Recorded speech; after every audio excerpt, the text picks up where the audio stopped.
class of 2015. I am so honored to be here today. Dean Khurana, faculty, parents, and most especially graduating students, thank you so much for inviting me. The senior class committee, it's genuinely one of the most exciting things I've ever been asked to do.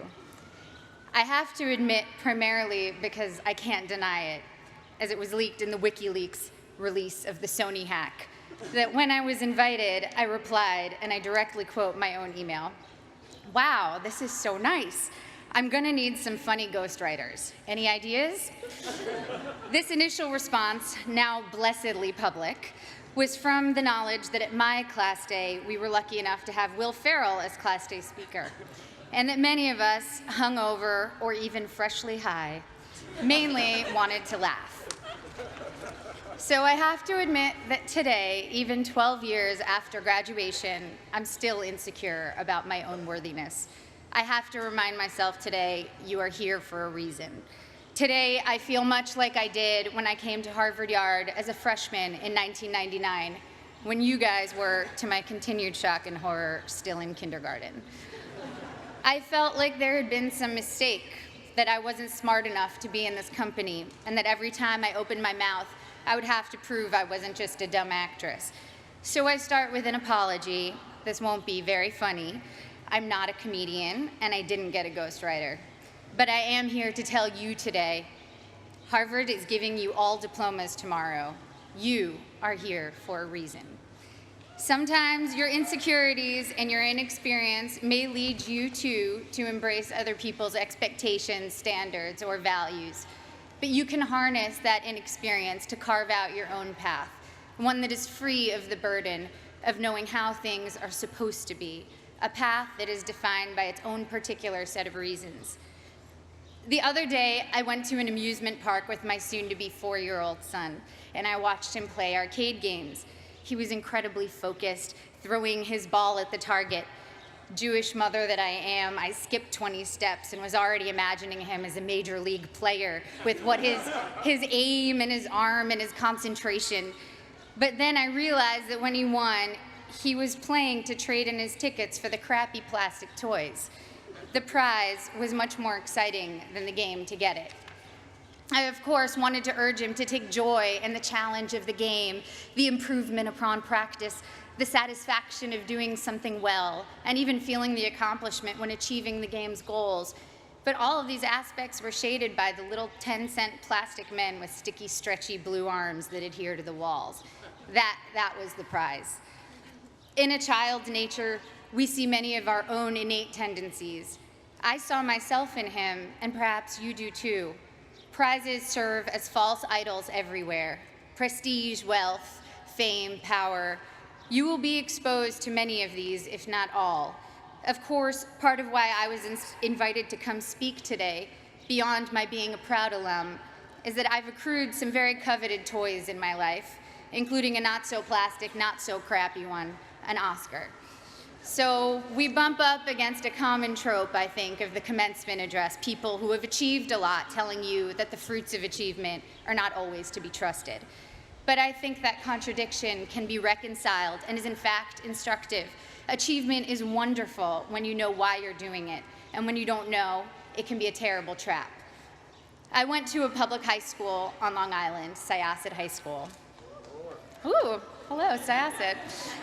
The girls I went to school with had Prada bags and flat-ironed hair, and they spoke with an accent I, who had moved there at age 9 from Connecticut, mimicked to fit in. Florida oranges, chocolate cherries. Since I'm ancient and the internet was just starting when I was in high school, people didn't really pay that much attention to the fact that I was an actress. I was known mainly at school for having a backpack bigger than I was and always having whiteout on my hands, as I hated seeing anything crossed out in my notebooks. I was voted for my senior yearbook most likely to be a contestant on Jeopardy, or code for nerdiest. When I got to Harvard, just after the release of Star Wars Episode 1, I knew I would be starting over in terms of how people viewed me. I feared people would assume I had gotten in just for being famous, and that they would think I was not worthy of the intellectual rigor here. And they would not have been far from the truth. When I came here, I had never written a 10-page paper before. I'm not even sure I'd written a 5-page paper. I was alarmed and intimidated by the calm eyes of fellow students who came here from Dalton or Exeter, who thought that compared to high school, the workload here was easy. I was completely overwhelmed and thought that reading 1,000 pages a week was unimaginable, that writing a 50-page thesis was just something I could never do. I had no idea how to declare my intentions. I couldn't even articulate them to myself. I had been acting since I was 11, but I thought acting was too frivolous and certainly not meaningful. I came from a family of academics and was very concerned with being taken seriously. In contrast to my inability to declare myself, on my first day of orientation freshman year, 5 separate students introduced themselves to me by saying, "I'm going to be president. Remember I told you that." Their names, for the record, were Bernie Sanders, Mark Rubio, Ted Cruz, Barack Obama, and Hillary Clinton. In all seriousness, I believed every one of them. Their bearing and self-confidence alone seemed proof of their prophecy, where I couldn't shake my self-doubt. I got in only because I was famous. This was how others saw me. It was how I saw myself. Driven by these insecurities, I decided that I was going to find something to do at Harvard that was serious and meaningful, that would change the world and make it a better place. At the age of 18, I had already been acting for 7 years and assumed I'd find a more serious and profound path in college. So freshman fall, I decided to take neurobiology and advanced modern Hebrew literature because I was serious and intellectual. Needless to say, I should have failed both. I got B's for your information, and to this day, every Sunday, I burn a small effigy to the pagan gods of great inflation. But as I was fighting my way through Aleph Bet Yehoshua in Hebrew and the different mechanisms of neural response, I saw friends around me writing papers on sailing and pop culture magazines, and professors teaching classes on fairy tales and the Matrix. I realized that seriousness for seriousness' sake was its own kind of trophy, and a dubious one, a pose I sought to counter some half-imagined argument about who I was. There was a reason I was an actor. I love what I do. And I saw from my peers and my mentors that that was not only an acceptable reason, it was the best reason. When I got to my graduation, sitting where you sit today, after 4 years of trying to get excited about something else, I admitted to myself that I couldn't wait to go back and make more films. I wanted to tell stories, to imagine the lives of others, and help others do the same. I had found, or perhaps reclaimed, my reason. You have a prize now, or at least you will tomorrow. The prize is a Harvard degree in your hand, but what is your reason behind it?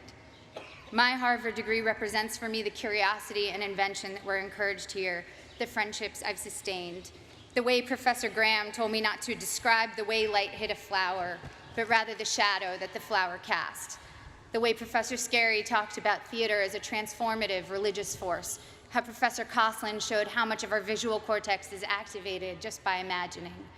Now granted, these things don't necessarily help me answer the most common questions I'm asked. What designer are you wearing? What's your fitness regime? Any makeup tips? But I have never since been embarrassed to myself ask what I might previously have thought was a stupid question. My Harvard degree and other awards are emblems of the experiences which led me to them. The wood-paneled lecture halls, the colorful fall leaves, the hot vanilla at Toscanini's, reading great novels in overstuffed library chairs, running through dining halls screaming, ooh, ah, city step, city step, city step, city step. Woohoo!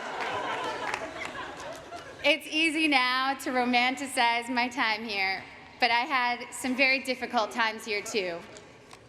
Some combination of being 19, dealing with my first heartbreak, taking birth control pills that have since been taken off the market for their depressive side effects, and spending too much time missing daylight during winter months led me to some pretty dark moments, particularly during sophomore year. There were several occasions I started crying in meetings with professors, overwhelmed with what I was supposed to pull off when I could barely get myself out of bed in the morning. Moments when I took on the motto for my schoolwork, done, not good. If only I could finish my work, even if it took eating a jumbo pack of Sour Patch Kids to get me through a single 10-page paper. I felt that I had accomplished a great feat.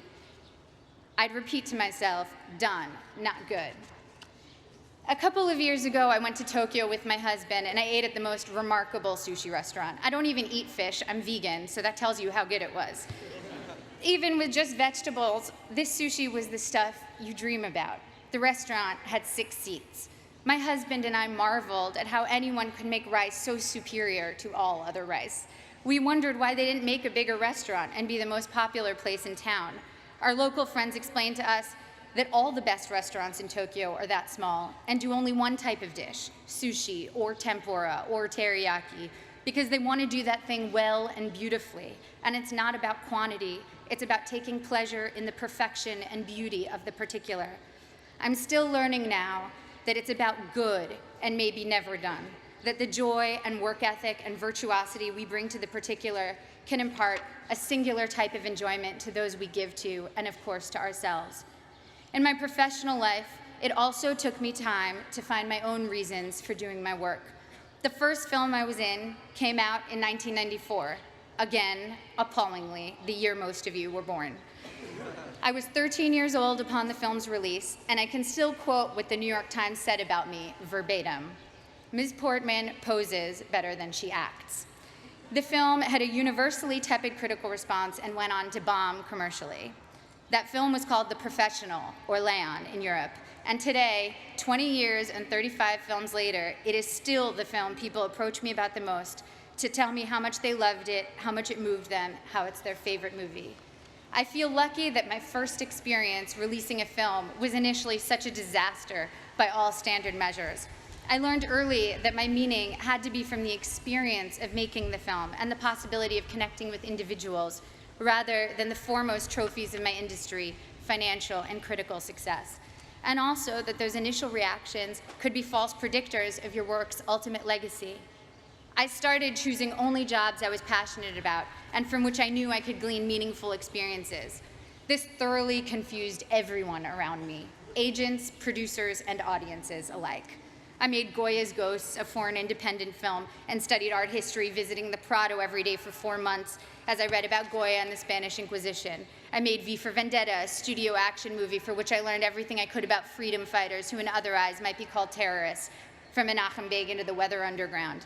I made Your Highness, a pothead comedy with Danny McBride, and laughed for 3 months straight.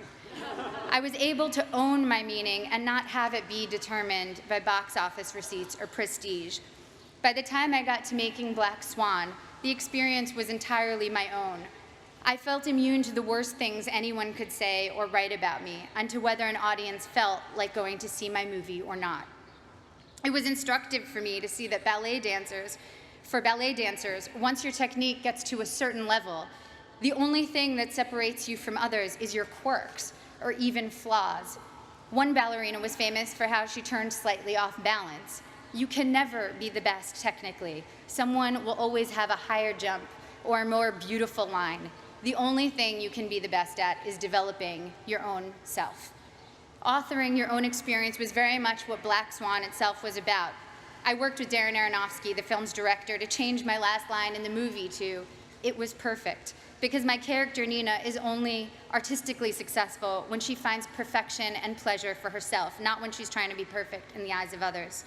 So when Black Swan was successful financially and I began receiving accolades, I felt honored and grateful to have connected with people. But the true core of my meaning I had already established, and I needed it to be independent of people's reactions to me. People told me that Black Swan was an artistic risk, a scary challenge to try to portray a professional ballet dancer. But it didn't feel like courage or daring that drew me to it. I was so oblivious to my own limits that I did things I was woefully unprepared to do. And so the very inexperience that in college had made me feel insecure and made me want to play by others' rules now was making me actually take risks I didn't even realize were risks. When Darren asked me if I could do ballet, I told him that I was basically a ballerina, which, by the way, I wholeheartedly believed. When it quickly became clear in preparing for the film that I was maybe 15 years away from being a ballerina, it made me work 1,000,000 times harder, and of course, the magic of cinema and body doubles helped the final effect. But the point is, if I had known my own limitations, I never would have taken the risk.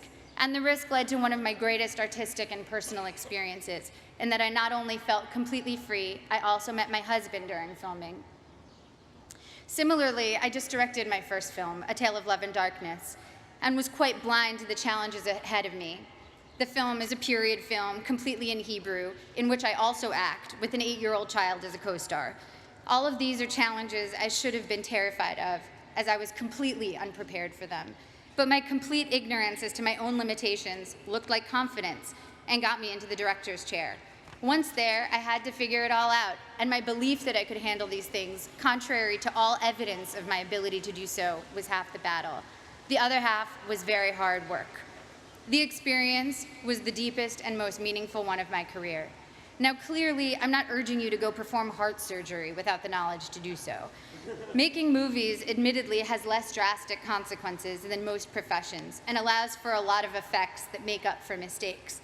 The thing I'm saying is, make use of the fact that you don't doubt yourself too much right now. As we get older, we get more realistic, and that includes about our own abilities or lack thereof. And that realism does us no favors. People always talk about diving into things you're afraid of. That never worked for me. If I'm afraid, I run away, and I would probably urge my child to do the same. Fear protects us in many ways. What has served me is diving into my own obliviousness, being more confident than I should be, which everyone tends to decry in American kids, and those of us who have been grade inflated and ego inflated. Well, it can be a good thing if it makes you try things you never might have tried. Your inexperience is an asset and will allow you to think in original, unconventional ways. Accept your lack of knowledge and use it as your asset. I know a famous violinist who told me that he can't compose because he knows too many pieces, so when he starts thinking of a note, an existing piece immediately comes to mind. Just starting out, one of your biggest strengths is not knowing how things are supposed to be. You can compose freely because your mind isn't cluttered with too many pieces, and you don't take for granted the way things are. The only way you know how to do things is your own way. You here will all go on to achieve great things. There is no doubt about that. Each time you set out to do something new, your inexperience can either lead you down a path where you will conform to someone else's values, or you can forge your own path, even if you don't realize that's what you're doing. If your reasons are your own, your path, even if it's a strange and clumsy path, will be wholly yours, and you will control the rewards of what you do by making your internal life fulfilling.